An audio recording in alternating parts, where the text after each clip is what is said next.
But I think somewhere in our culture, we do think of teachers, or we have known teachers to be in the place of gurus. I don't know how much that holds ground today, but I can speak for myself. In school, teachers, some small things they said or did had a huge impact on me. Some small encouragement, some good few values they said in their words, they show through their actions.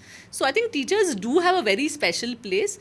But what do you think about the teaching profession today, ma'am? Like, how is it today? Is it good for teachers, the environment? Is it good for students, the kind of teachers who are coming up today? Nisha, I'll share a very good what you call incident that I had as a teacher. I was there in my chamber, and one boy came up. We work in a private university, and students pay high fees. So they feel it is their entitlement, you know. So he came to me and was quite rude. And he's saying, remember, you're getting your salary from our fees. So then I asked him, I said, sit down.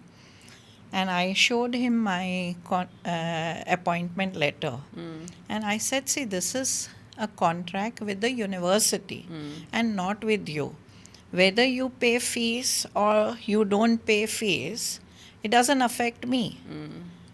If I don't get my salary, I'll file a case against the university and not against you, that you have not paid the fees, so I'm not getting my salary. And understand that you are paying whatever fees is for the course that you are taking. Then I told him one thing. I said, see, we are in a situation where we are confused. As you said, when we look up at teachers as gurus, right? And now we look at teachers as service providers. Right. Right? True. I have paid fees, so I am entitled to this. True. So then I told him, if you're looking at me as a guru, then you be like a shishya. Right? True. And then I'm ready to go out of the way to help you. Right. But if you are saying that you are paid fees and that you are entitled for something, Right. then I have already taught in the class. Yeah. And if you are not happy with my services, then go to Consumer Forum and we'll meet you there. The sword cuts both the ways. So, the thing is, we are in a situation where at one place where we look at teachers as gurus and another place we look at them as a service providers. Right, right. We're actually So in that. we have to think, like, if we are thinking of them as guru, then are we treating them as guru? True. But today, do you think, ma'am, that teachers are actually more on the service provider side because they also feel like, this is our work, let's do this work and let's go home. They don't have that kind of a very a strong bond with the students or the whole nurturing space that we used to have maybe, 15, 20 years back. See, Nisha, when we started as a teacher, we just did teaching. So we used to focus on what am I going to teach, how better I can teach, and you are a teacher. But now, like, if I look at the teaching profession, lot of things have changed. You are asking everything from one person. You do research also, you do publications also, you do administration also, you do teaching also.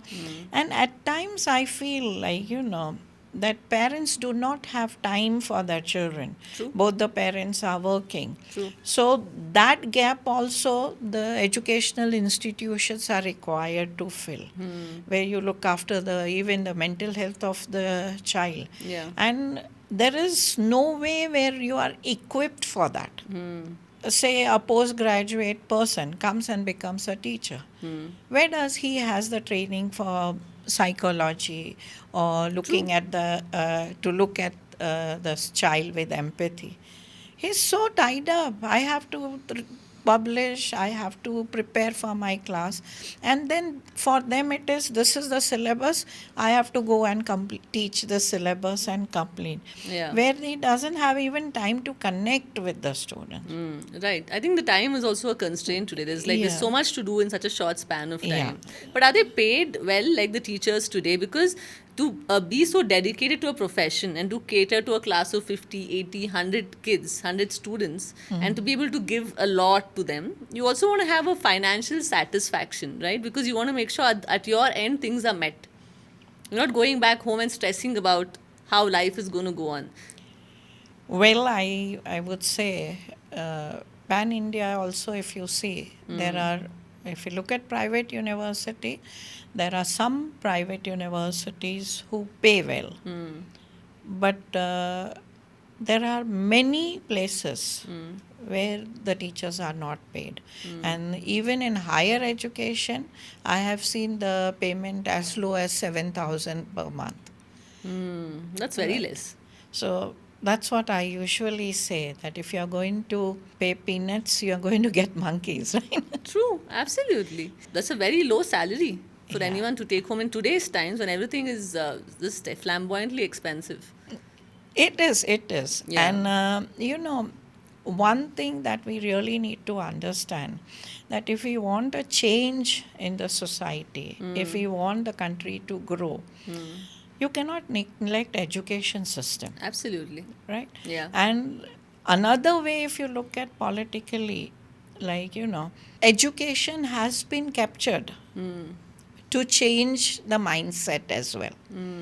Right? True, So this is the way, you nurture your next generation with Correct. the thought process, with the value system, how you want to take the country Yeah. to the next level. Yeah. So if we are going to neglect education, we're not going to go anywhere. Yeah, absolutely. But And if I would also like to look at, education system, especially during COVID time, it has been really affected. it's changed The a lot. children who had developed some skills in communication or mathematics and all, they are lost. And we really have to work much more to bring them to par with others. And Yeah. you go to rural areas, a fifth standard student is not even able to read the book of second. True.